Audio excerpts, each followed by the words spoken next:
पूर्वा है हाँ, पूर्वा भी कर लेगी एक बार।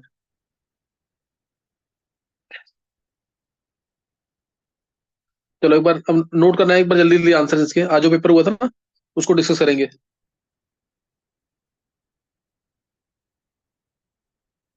देखो पहला क्वेश्चन है, identify the incorrect statement. Incorrect statement बतानी है इसके अंदर। A circular path around the nucleus in which the electron moves is proposed as Bohr's orbit. Perfect है बिल्कुल, है ना। बोर्स का जो पॉस्टुलेट है, फर्स्ट पॉस्टुलेट वो तुमने किया हुआ है, ये करेक्ट है बिल्कुल।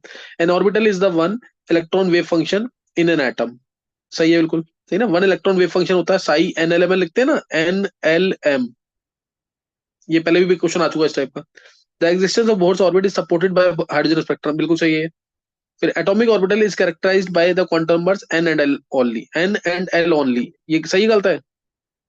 एन एल एम भी आएगा ना, तो ये डी आंसर आ जाएगा। With the following relation is not correct. Delta H zero delta E plus P delta भी होता है, प्लस पी डेल्टा भी होता है, तो ये गलत लग रही है स्टेटमेंट से, ये गलत है स्टेटमेंट। डेल्टा ई जो क्यू प्लस डब्ल्यू पता है, first law of thermodynamics. Delta s system plus delta surrounding greater than equal to zero होता है, बिल्कुल सही है। इरिवर्सिबल प्रोसेस तो greater than zero, reversible process तो इक्वल टू जीरो, तो ये स्टेटमेंट भी सही है। Delta zero delta minus delta, ये भी करेक्ट है, तो आंसर ये आ जाएगा। Next, match list first with list second. C D plus two two N I O H whole thrice, C D O N I O H whole thrice, ये सही गलत है?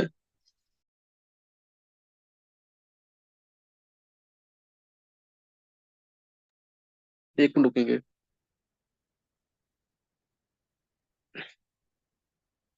तो ये स्टेटमेंट अगर तुम चेक करोगे, पहली वाली स्टेटमेंट, ये क्या है? निकल कैडमियम, निकैड है ना, निकैड की इक्वेशन है ये। निकैड की इक्वेशन है, तो डिस्चार्जिंग होती है उसके अंदर, उस समय की इक्वेशन है डिस्चार्जिंग ऑफ सेकेंडरी बैटरी।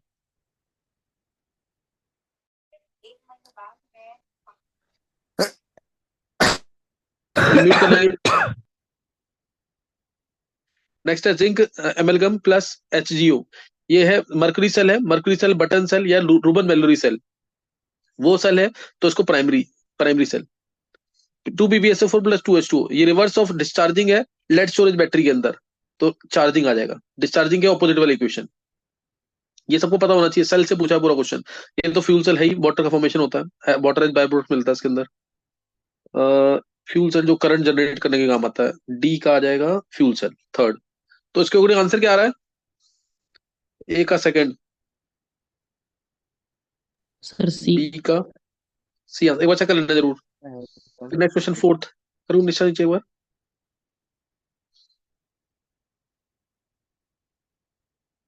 देखो fourth question, four N S three plus five O two, four N S three plus five O two NO plus six H two, Ostwald process का बेसिस है, जो कि nitric acid की manufacturing के काम आता है ना। ये ऑस्ट्रल प्रोसेस की पहली रिएक्शन है, तो उसमें कैटलिस्ट होता है प्लेटिनम या रोडियम, तो आंसर प्लेटिनम दे रखा है, तो ए का थर्ड आ जाएगा, ए का थर्ड।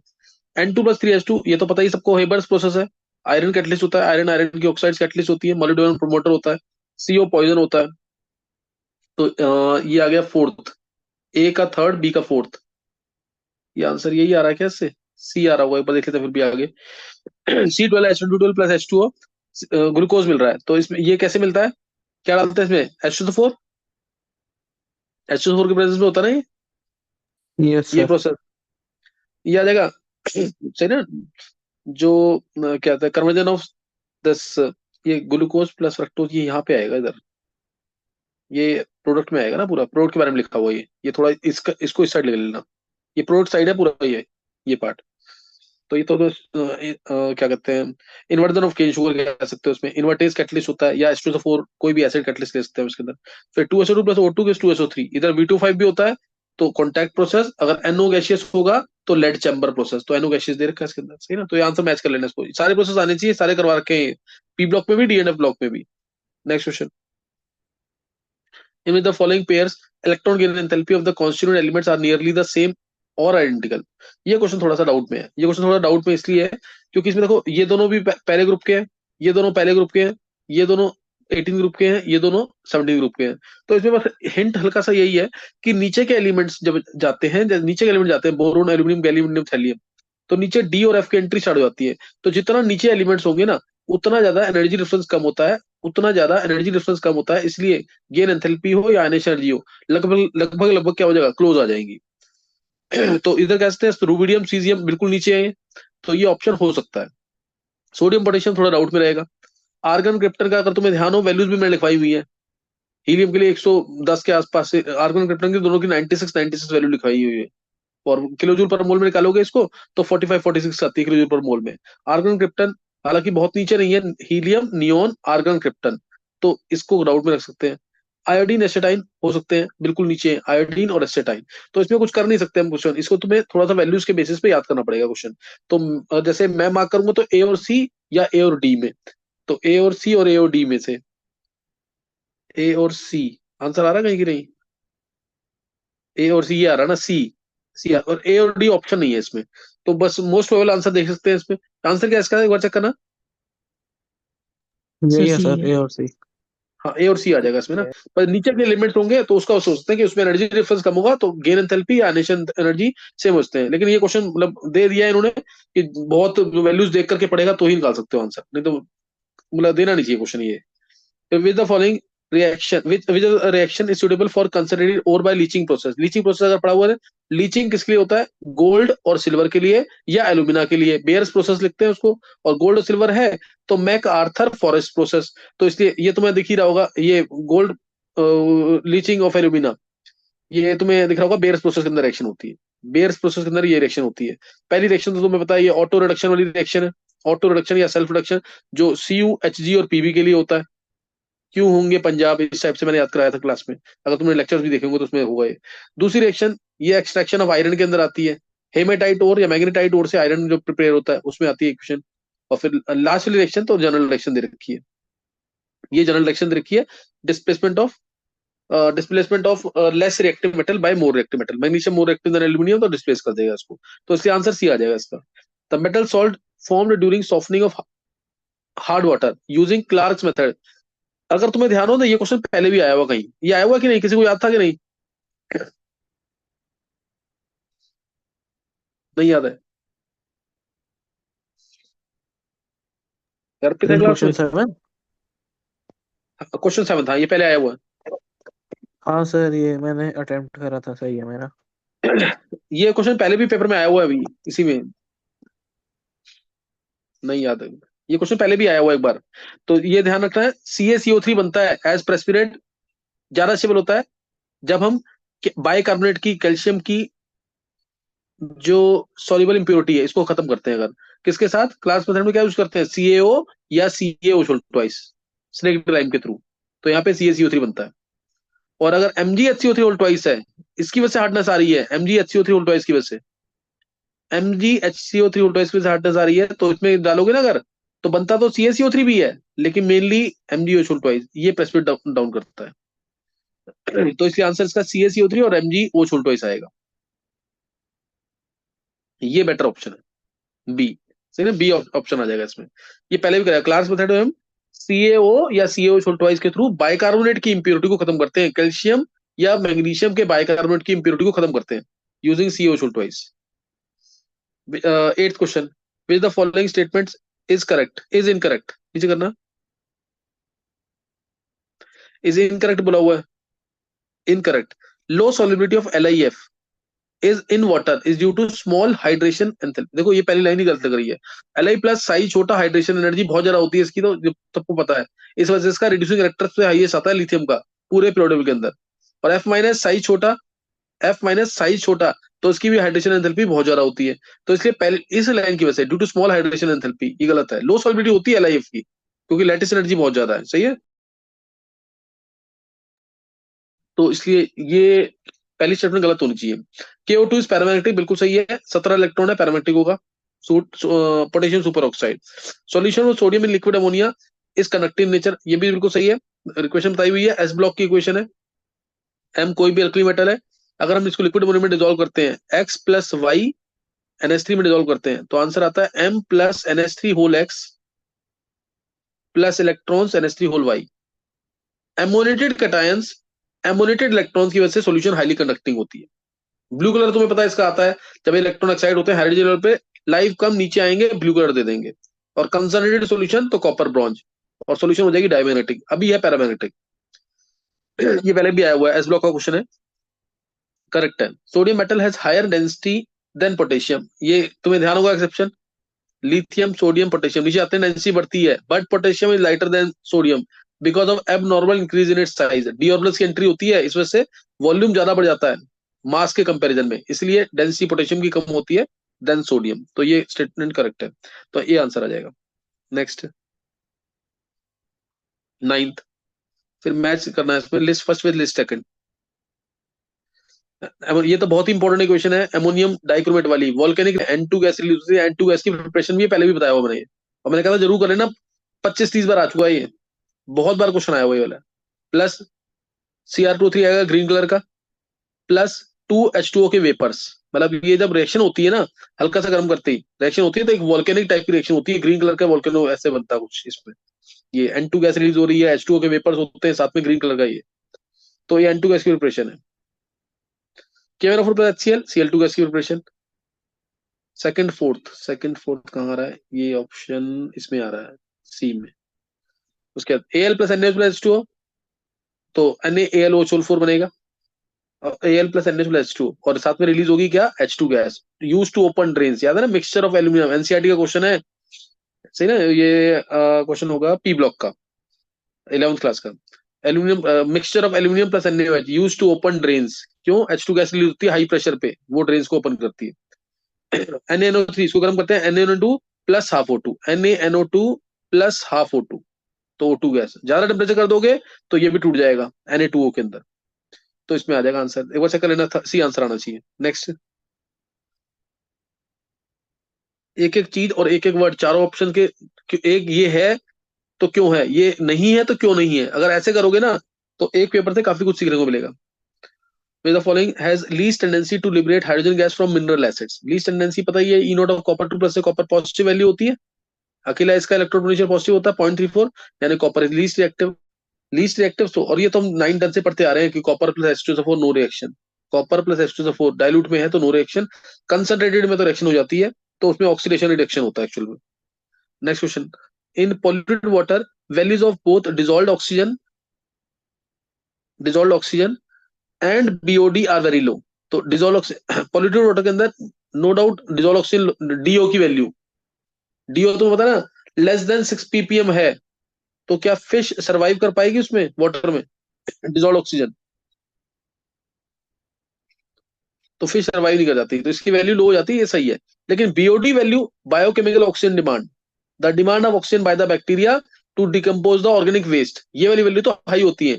अगर प्योर वाटर है तो लेस देन 5 ppm वैल्यू होती है, बहुत बार बताया हुआ ये भी, और अगर पॉल्यूटेड वाटर है तो 5 से 17 ppm तक वैल्यू होती है, और अगर हाईली पॉल्यूटेड वाटर है तो ग्रेटर देन 17 ppm। रट देना इसको, तो ये बहुत इंपॉर्टेंट है, BOD value, biochemical oxygen demand, जितना ज्यादा डिमांड होगी ऑक्सीजन की उतना ज्यादा पॉल्यूटेड वाटर होगा, है ना, बाय द बैक्टीरिया डिमांड जो करेगा to decompose the organic waste. तो पहली स्टेटमेंट गलत है।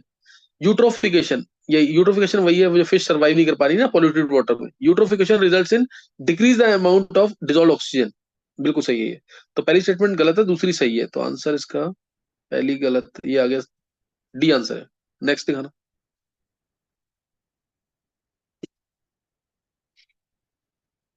फिर ये भी डायरेक्ट क्वेश्चन है। यूट्रोफिकेशन क्या होता है? वो यूट्रोफिकेशन वही होता है ना, जो जैसे पानी के ऊपर का कभी देखा हो तुमने, ये वीडियो किसने ऑन किया अपना, ये पानी के अंदर जब ग्रीन कलर का एल्गाई नहीं आ जाता, कई बार देखा होगा, मतलब काफी टाइम से पानी पड़ा हुआ रुका हुआ पानी होता है, तो ग्रीन कलर का एल्गाई नहीं आ जाता ऊपर, ये सब। तो वो सारी ऑक्सीजन को खत्म कर देता है एक्चुअल में अपने सर्वाइवल के लिए, तो पानी के अंदर ऑक्सीजन की कमी हो जाती है, बाहर से ऑक्सीजन आ नहीं पाएगी, ऊपर क्लियर बन गई ना, समझा कि नहीं। ये पढ़ना पड़ेगा तेरे को आदित्य, उस चैप्टर चैप्टर कौन सा है ये, ओके वो सर। एनवायरमेंटल केमिस्ट्री, सही है, ओके सर। ये उसके अंदर है क्वेश्चन। अब ये क्वेश्चन तो सिंपल है डायरेक्ट, ये हमारा क्या है, साइक्लिक कंपाउंड है, हेट्रोसाइक्लिक कंपाउंड है, हेट्रोसाइक्लिक कंपाउंड है, और नॉन प्लेनर कार्बन sp3 है, तो नॉन प्लेनर भी होगा, इसलिए आंसर इसका मोस्ट प्रोबेबल आंसर थर्ड होना चाहिए। सेकंड वाला बाइसाइक्लिक कंपाउंड है, bicyclic compound second, third fourth कहीं दिख रहा है क्या, थर्ड फोर्थ ये रहा, तो ऑप्शन इसका सी होना चाहिए स्पेस में भी। और उसके सी का देखो, सी में स्पाइरो कंपाउंड है, एक कार्बन से 2 रिंग जुड़ी हुई है, तो स्पाइरो कंपाउंड, और ये वाला तो एरोमेटिक कंपाउंड है ही, दिख रहा ऑप्शन बचा ही, यही एरोमेटिक है ना, इसके एक लोन पेयर इन प्लेन होंगे, एक lone pair out of plane होगा, तो ये आ जाएगा आंसर। मार्क कर लेने को चेक कर लेना। Choose the correct option for the following reaction. Following reaction, इसको थोड़ा बेशक बड़ा कर दो निष्ठा एक बार, उसी से पता लग जाएगा आंसर, अगर इसको फिगर को बड़ा कर सकते हो तो। बस रहने दो, बेशक हो जाएगा। देखो ये यहाँ पे क्या है, B2H6 THF H2O2 OH, तो बी तो बनेगा एंटी मार्कोनिस प्रोडक्ट, एंटी प्रोडक्ट बनेगा। और ए जो, ये तो आज क्लास में भी पढ़ाया मैंने पूरा डिटेल में ना, मार्कोनिस रूल पढ़ाया जो मैंने आज। उसके बाद ये जो ये क्या, OMDM ऑक्सी मर्कुलेशन डी मर्कुलेशन, और ये है HBO हाइड्रोपोरेशन ऑक्सीडेशन। तो यहाँ पे तो मार्कोनिस, ए मार्कोनिस से बनेगा, बी एंटी मार्कोनिस से। आंसर क्या देखना पड़ेगा, कौन सा है इसका? बी है इसका। डी आंसर है। क्वेश्चन करना निश्चय कर दो आगे।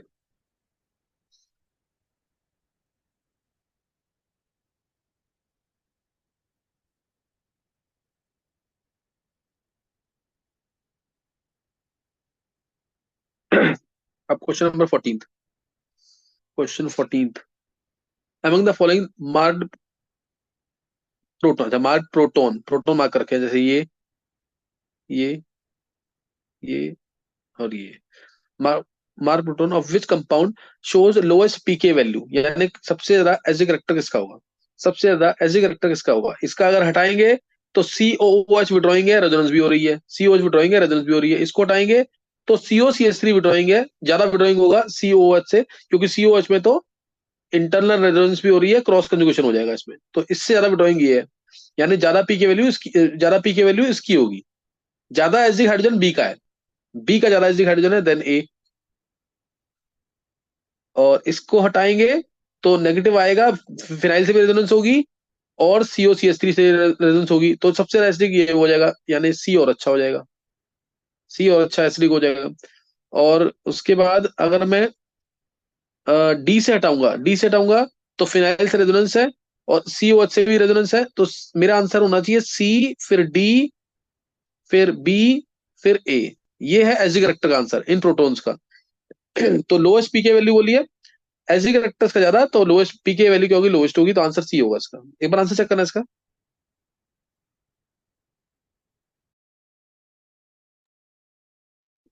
यस नेक्स्ट सर सी। सी आएगा इसका। फिर नेक्स्ट है आइडेंटिफाई द मेजर प्रोडक्ट। पहले तो ये डाला है तो क्यूमीन बन जाएगा, O2 एरियल ऑक्सीडेशन किया, क्यूमीन हाइड्रोपेरोक्साइड एसिड हाइड्रोलिसिस कर दिया, तो फिनॉल मिल जाएगा। पी है फिनॉल, पी फिनॉल है। फिनॉल में ब्रोमीन CH2 डाला तो पैरा पे आ जाएगा Br, पैरा पे Br आ जाएगा। और अगर Na2Cr2 H2O डालेंगे तो बेंजोक्विनोन पिंक कलर। आंसर आ जाएगा इसका, ए आएगा पिंक कलर बेंजोक्विनोन, बी आएगा पैरा पे ब्रोमो। ये क्या आंसर आ रहा है इसका, इसका आंसर आएगा,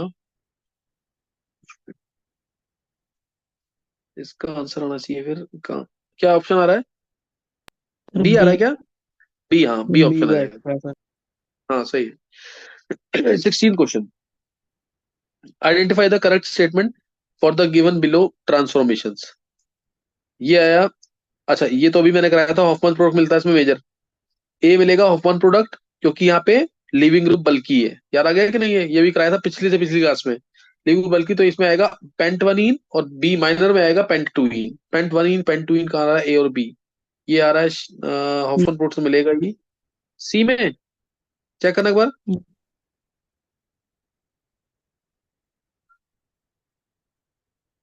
सी आ रहा है ना? Yes yes sir. Sir, yes sir. Next terylene, तो ये तो पता नहीं कितनी बार आ चुका है टेरिलीन तो। Glycol plus benzene 1,4 dioic acid, di carboxylic acid. Glycol यानी इथेन 1,2 डाइओल सही है, बेंजीन 1,3 नहीं आएगा, 1,4 आना चाहिए, 1,4 आ रहा सी ऑप्शन में। आंसर सी है इसका, पता नहीं है, ये काफी बार आ चुका क्वेश्चन। ये रहा टेरिफ्थैलिक एसिड लेंगे, COOH, COOH, और और साथ में ग्लाइकोल, साथ में ग्लाइकोल। वाटर बाहर, OH इसका, H इसका, यहाँ से OH बाहर, यहाँ से H बाहर, सही ना। और प्रेजेंस किसका होता है इसमें, लेड डाई एसिडेट और एंटीमनी ट्राईऑक्साइड का। Lead di acid plus antimony trioxide का प्रेजेंस होता है, बन जाता है यहाँ से क्या, टेरिलीन। टेरिलीन फैब्रिक वगैरह में यूज होता है, सबको पता ही है। सी आंसर आ जाएगा इसका, ये पहले भी बहुत बार आ चुका है। नेक्स्ट क्वेश्चन, 18 पॉलीमर चैप्टर का था ये question. 18 question, for the given cyclic hemiacetal x the correct pyranose structure is, pyranose structure पूछा हुआ है। ये रहा एक्स, ये एक्स है, जो इस साइड है वो नीचे होना चाहिए, यानी H H O H, H नीचे होना चाहिए, H H O H, H नीचे होना चाहिए, एच नीचे सही है, ओ एच नीचे गलत है, एच नीचे सही है, एच नीचे सही है, ओ एच नीचे, H H O H, H गलत है, इसमें भी एच नीचे नहीं, ओ एच गलत है, इसमें एच नीचे है, एच नीचे है, ओ एच नीचे है, एच नीचे है, यही आंसर है डी। समझ गए कि नहीं है? जो राइट पे है वो नीचे होता है, बता रखा है ये पढ़ाते समय।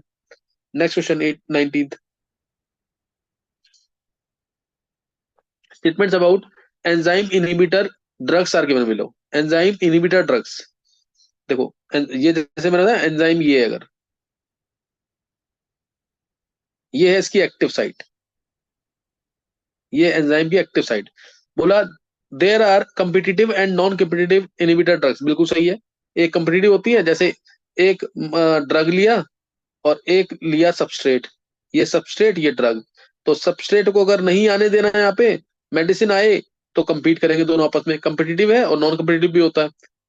और ऐसे ही these can bind at the active site and allosteric site, ये एक्टिव साइट दिखाई दी है तुम्हें, इसके अलावा अलावा कोई भी साइट है एंजाइम के ऊपर, वो एलोस्टिक साइट, जैसे ये एलोस्टिक साइट है, ये एलोस्टिक साइट है, कोई भी साइट ले लो तुम, वो एलोस्टिक साइट है। तो फिर competitive drugs are allosteric site blocking drugs, उल्टा लिख दिया ये। कंप्लीटिव ड्रग्स तो हमेशा यहीं पे आएंगी एक्टिव साइट पे, और नॉन कंप्लीटिव ड्रग्स जो है वो कहाँ आएंगी, एलोस्टिक साइट पे, और यहाँ पे अगर आ गई ना नॉन नॉन कंप्लीटिव ड्रग, तो इसकी एक्चुअल में शेप चेंज हो जाती है, तो अब सबस्ट्रेट यहाँ फिर नहीं आ पाएगा, हमें सबस्ट्रेट को यहाँ आने से रोकना था। तो इसलिए ए और बी करेक्ट है, सी और डी इनकरेक्ट है। केमिस्ट्री में एवरीडे लाइफ का क्वेश्चन है, थ्योरी पढ़ लोगे तो आसानी से हो जाएगा ये। ए और बी करेक्ट है, यानी आंसर सी है ना इसका।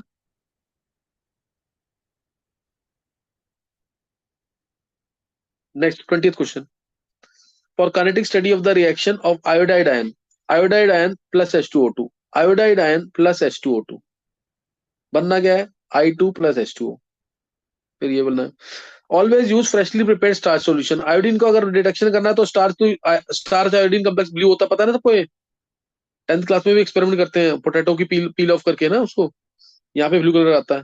तो हमेशा फ्रेशली प्रिपेयर्ड लेना चाहिए स्टार्च सॉल्यूशन, कंटेमिनेशन हुआ, इंप्योरिटीज आई, तो प्रॉपर ब्लू कलर नहीं आता है, तो इसलिए ये सही स्टेटमेंट है। फिर always keep the concentration of sodium thiosulphate solution less than the KI solution. देखो सोडियम थायोसल्फेट तो लेते ही है, आयोडीन का कभी भी डिटेक्शन करना है तो हाइपो सॉल्यूशन लेते हैं कि नहीं, तो हाइपो सॉल्यूशन लेते हैं यहाँ पे, और स्टैंडर्ड हाइपो सॉल्यूशन लेते हैं, यानी जिसका कंसंट्रेशन हमें पता हो। तो इसका कंसंट्रेशन पता होता है, जैसे 1 मोलर स्टैंडर्ड, यानी 1 नॉर्मल या 1 मोलर स्टैंडर्ड हाइपो सॉल्यूशन, जिसका कंसंट्रेशन हमें पता हो, जिसका पता हो, तो आयोडीन जो है इससे हमेशा ये लेस ही आता है, तो इसलिए इसका correct statement less than KI, less than KI solution, KI से ही I2 बनना है, 2 KI लेंगे तो 1 मोल I2 बनेगा। ये आ गया, ये भी करेक्ट है। फिर record the time immediately after the appearance of blue colour, जैसे ही ब्लू कलर आएगा टाइम निकालना, टाइम चेक कर लेना, टाइम चेक करेंगे कि कितने टाइम में टाइट्रेशन हमारा कंप्लीट हुआ है, सही ना, कितने टाइम में ये रिडॉक्स टाइट्रेशन कंप्लीट हुआ, तो ये भी करेक्ट है। Record the time immediately before, गलत हो गया। Always keep the concentration sodium thiosulphate more than KI, ये भी गलत हो गया, तो आंसर A, B और C आ जाएगा। नेक्स्ट 21, निशा करो नीचे, अब एक बार देखो तो कहीं स्पेस मिल जाए थोड़ा, क्योंकि सॉल्व करना पड़ेगा इसमें, और करो ऊपर, अगर स्पेस आता तो और ऊपर कर दो, अगर होता तो। सर नहीं हो सकता। नहीं उस टाइम, चलो देखते हैं कहीं स्पेस मिलता तो। देखो पहला क्वेश्चन है, in the given reaction x + y + 3z gives xyz3 if 1 mole of each of x and y are 1 mole of, अच्छा 1 mole each of, 1 mole और with 0.05 mole of z, 0.05 mole, 0.05 mole z है, gives compound XYZ3। तो तुम्हें दिख रहा है यहाँ पे लिमिटिंग रेजेंट तो यही होगा, ये कम है ना बहुत, लिमिटिंग यही होगा, ये दोनों तो बच जाएंगे, तो जो लिमिटिंग है वो प्रोडक्ट डिसाइड करेगा। The yield of XYZ3 is, तो ये 0.05 मोल से कितना बन जाएगा, 0.05/3, क्या क्लियर है ये, 1 मोल से 3 मोल से 1 मोल बन रहा है, तो 1 मोल 0.05 मोल से कितना बनेगा, 1/3 × 0.05, इसके मोल आ गए, मान निकालना है इसका मास, तो 0.05/3 इंटू इसका मास कितना आएगा, XYZ3। एक्स का है 10, 10 और 20 30, 30 और इसका इंटू 3 करेंगे 90 + 3 120, 120 करते हैं 3 4 12 40 आ गया, 40 का आधा 20, 20 यानी दो, दो आंसर है क्या इसका, 2 ग्राम, यस सर। 2 ग्राम। डायरेक्ट क्वेश्चन था, हो जाता आसानी से। कैलकुलेशन जिसकी स्ट्रॉन्ग है, आधे मिनट से ऊपर का क्वेश्चन नहीं है। An element M crystallizes in a body BCC cubic unit cell with a cell edge of 300 picometer। A की वैल्यू दे रखी है, Z की वैल्यू यहाँ से हो गई 2। The density of the element is 6 gram, density दे रखी है। The number of atom present in 180 gram of the element.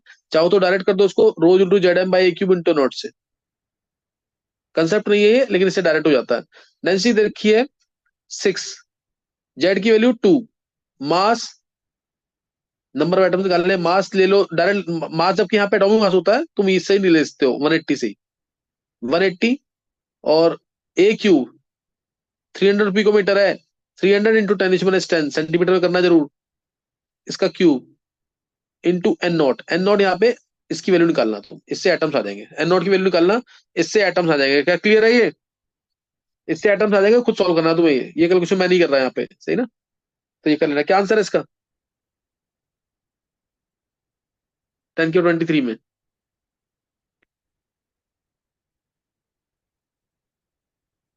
चलो देखने का, आगे देखो। आंसर बोलना है, अगर किसी का आंसर है तो बोल दो आंसर, एटलीस्ट मैं लिख तो दूं आंसर ये है। सर 22। 22, चलो सही है। 22 इंटू 10⁻23। नंबर ऑफ पैरामीटर्स, ये तुम लोग करना जरूर कैलकुलेशन इसको, सही ना, करके देखना जरूर इसको। फिर the number of paramagnetic species among the following is, paramagnetic बोला इसने, B2 10 इलेक्ट्रॉन पैरामैग्नेटिक। इवन वाले 10 और 16 पैरामैग्नेटिक होते हैं, ऑड वाले सारे पैरामैग्नेटिक। ये तो नहीं होगा, 3 और 3 6, ये नहीं होगा, 6 और 6 12, ये 13 है तो पैरामैग्नेटिक। O22 माइनस 18 है, इवन है डायमैग्नेटिक। O22 प्लस 14 है डायमैग्नेटिक। He2 प्लस 2 2 4 में से एक गया 3 तो पैरामैग्नेटिक। 3 पैरामैग्नेटिक आएंगे इसमें, 3 आ जाएगा answer. Next question. Fourth, 150 gram of acetic acid was contaminated with sir इसका 10.2 आंसर ग्राम। 4 है। सर 4 फोर दे रखा आंसर, है इसका। तुमने क्या बात किया सबने, सर मैंने 3 किया था, मेरा गलत हो गया। 3 ही आएगा, वो गलत कर देना। ये एनटीए वाले ने दिया है, हाँ जी सर। और एक एलन सर वाला भी दिया एलन था, ने उसमें भी यही कितना, दिया है, उसमें भी 4 ही 4 दे ही। रखा है। हम्म। एक मिनट रुकना जरा। B2 10, 10 तो पैरामैग्नेटिक होता है। Li2 3 3 6 1s2 2s1 पर C2 6 6 12 12 ने नहीं, C2 माइनस, C2 माइनस 12 और एक 13 पैरामैग्नेटिक आएगा, सर पैरामैग्नेटिक आएगा। बोरोन में हो जाएगा ना वो।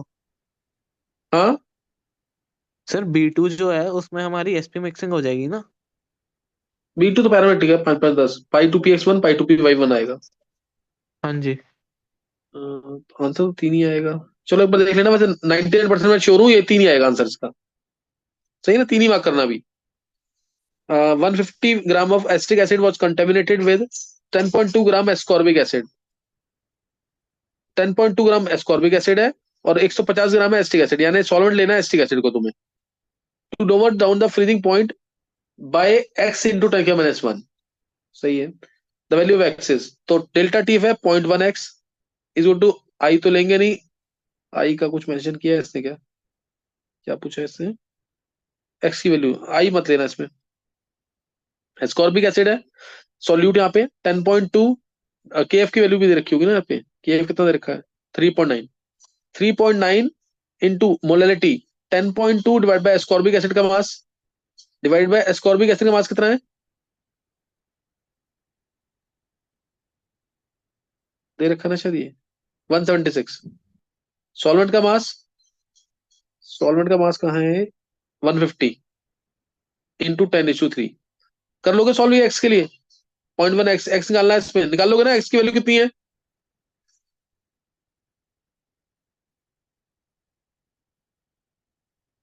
कितनी वैल्यू है इसकी एक्स की, 15। निकाला नहीं किसी ने, 15। चलो सही, लिख लेना आंसर। एग्जैक्ट आ रही है क्या,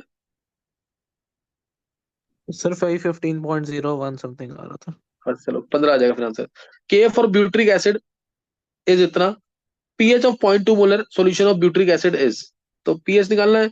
एच आइंस होता है इसमें के दे रखा है ना, तो एच आइंस होता है सी अल्फा यानी अंडर रूट के इंटू सी, के की वैल्यू कितनी दे रखी है 2 × 10⁻⁵, कंसंट्रेशन दे रखा है पीएच ऑफ 0.2 मोलर, तो ये आ गया 4 × 10⁻⁶ यानी 2 × 10⁻3, 2 × 10⁻3 3 - log 2 होगा 0.3, 2.7 आंसर। 2.7 है 27 आंसर है इसका, एक बार चेक कर लेना जरूर, 27 आना चाहिए। Yes, sir. हाँ, for the given first yes order sir. Reaction A से B the half life of the reaction is 0.3010, half life दे रखी है, इससे के निकल जाएगा, हाफ लाइफ से के निकल जाएगा। और the ratio of the initial concentration of reactant to the concentration of reactant at time T, at time 2 minutes will be, तो कुछ रेशियो निकालना है इनिशियल ऑफ, तो के की वैल्यू आएगी 0.693 बाई टी आप लगाएंगे या फिर नहीं 2.303 बाई के इज टू फॉर्मूला पता है तुम्हें 2.33 by T log of A naught by A, तो मैं के का फॉर्मूला पुट कर रहा हूँ यहाँ पे 2.303 बाई के दे रखा है, हाफ लाइफ दे रखी है ना 0.3010 लॉग 2, ये के की वैल्यू पुट की है मैंने यहाँ पे, तुम्हें समझ आ गया होगा कैसे, हाफ लाइफ के फॉर्मूले से। इज 2.303 बाई टी, टी दे रखा 2 मिनट, 2 मिनट दे रखा है, दो ले लेंगे इसको, दो log of A naught by निकालना क्या है इसमें, इसमें निकालना है the ratio of the initial concentration to the concentration at, हाँ तो ये निकालना है ए नॉट बाई निकालना है इसमें, 2.303 ये कैंसिल हो जाएगा, और ये 0.303 ये लॉग 2 यही होता है, कैंसिल हो जाएगा, 2 आया तो 10/100 आंसर है क्या इसका, 100 आंसर है इसका। Yes sir. Yes sir. हाँ, तो ये डायरेक्ट है, इजी कैलकुलेशन थी। Number of interrelated compounds from the following having square pyramidal shape, square pyramidal बोला, ClF3 T shape, IF7 pentagonal bipyramidal, BR5 ये आ गया answer square pyramidal, 5 sigma 1 lone pair, BRF3 T shape, I2Cl6 की I2Cl6 इसके square planar shape आएगी, 2 lone pair आएंगे, I2Cl6 Cl इसके 2 lone pair इधर 2 lone pair इधर, तो इसकी शेप आएगी स्क्वायर प्लेनर वाली, ये नहीं होगा आंसर। IF5 आ जाएगा स्क्वायर पर 5 सिग्मा बॉन्ड 1 लोन पेयर आ जाएगा आंसर, ये ClF5 आ जाएगा आंसर। तो आंसर इसका क्या, एक ये आया, दो, 4 आंसर है क्या, नहीं 4 नहीं, 1 2 3 4, 3 आंसर है शायद, 3, IF5 ClF5 और BRF5, 3 ही आंसर है ना इसका, Yes, sir. Yes 3 sir. Answer आ जाएगा। हाँ, सारे बता दिए मैंने, वैसे 3 आंसर आएगा। 8th question, the disproportionation of MnO4 to negative in acidic medium resulted in the formation of manganese compounds A and B, सही है, बनता है, MnO2 बनता है और MnO4 नेगेटिव बनता है।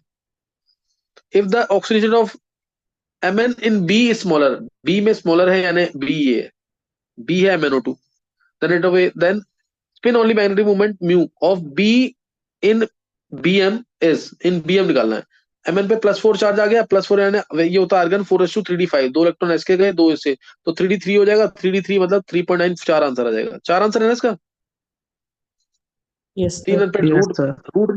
रूट में n इंटू n+2 लगाना फॉर्मूला, n की वैल्यू लेनी है तुम्हें 3, total number of relatively more stable isomer possible for octahedral complex this CuEn whole twice SCN2 will be, ये बता कितने, निशा कितना टाइम ले रहा है अभी, 2 मिनट। 2 मिनट रह रहे हैं, चलो एक बार इसी को देख लो फिर तुम एक बार, total number relatively more stable isomer possible for the octahedral complex CuEn whole twice SCN whole twice, अगर ये SCN लिंकेज वाला नहीं होता ना, तो मैं डायरेक्ट आंसर बोलता मोर स्टेबल आइसोमर इसके होते, बनते हमारे 3 आइसोमर इसके सिस ट्रांस, ट्रांस का रेसिमेट, तो मैं कहता ट्रांस वाला ज्यादा स्टेबल है, तो वो वाला आंसर आना चाहिए, लेकिन इसमें मोर स्टेबल आइसोमर बोल दिया और मोर स्टेबल आइसोमर बोल दिया, तो ट्रांस वाले हमारे पास ये बनेंगे Cu, एक मिनट, Cu एक बार ले लिया दोनों को SCN, ट्रांस वाला लेना है SCN, एक बार ले लूंगा मैं Cu के साथ SCN ले लिया और नीचे ले लिया NCS, और एक बार ले लिया दोनों के दोनों NCS, तो 3 आंसर आना चाहिए इसका, 3 आना चाहिए, 3, वैसे तो इसमें बहुत सारे बनेंगे, मोर रिलेटिवली मोर स्टेबल बोला है तो ट्रांस वाले लेने हैं, आंसर 3 है इसका क्या, यस सर। चेक कर लेना एक बार इसको। लास्ट वाला क्वेश्चन वैसे तुम खुद कर सकते हो, एक बार आंसर बोल देना निश्चय एक बार इसका आंसर इसका, क्योंकि इसमें ना कैलकुलेशन ज्यादा होगी अब, देखो इसमें देखा ना, CO2 इतना है, 0.4428 वाटर है, तो तुम इसमें निकालो पूरा। 44 ग्राम CO2 के अंदर, मैं हिंट दे रहा हूँ सिर्फ, 44 ग्राम CO2 में 12 ग्राम कार्बन है, तो 0.7938 ग्राम में, 0.7938 को मैं 0.8 लिख रहा हूँ, 0.8 ग्राम में कितना कार्बन होगा? 0.8 ग्राम में कितना कार्बन होगा? तो 12/44 इंटू 0.8, ये कार्बन का वेट आ जाएगा। और कंपाउंड का वेट था 0.492, बाय में 0.492 इंटू 100, ये कार्बन की परसेंटेज आ जाएगी। ऐसे ही तुम हाइड्रोजन की परसेंटेज निकालो H2O से, H2O से निकालो, तो 18 ग्राम H2O के अंदर 2 ग्राम हाइड्रोजन है, तो ये हमारा 0.4428 है पूरा। इतने वाटर में कितना H होगा? 2/18 इंटू 0.44, H बाय में 0.492 कंपाउंड का वेट है, इंटू 100 कर दोगे, तो इससे आ जाएगा तुम्हारा हाइड्रोजन की परसेंटेज। हाइड्रोजन की परसेंटेज आ गई, 100 में माइनस कर देना, तो ऑक्सीजन की परसेंटेज आ जाएगी। क्या परसेंटेज आ रही है ऑक्सीजन की? ये श्रेयस, 46। श्रेयस 46 करना, पूरा पेपर डिस्कस हो चुका है, दोबारा दोबारा जरूर करना पेपर को बहुत अच्छे से। श्रेयस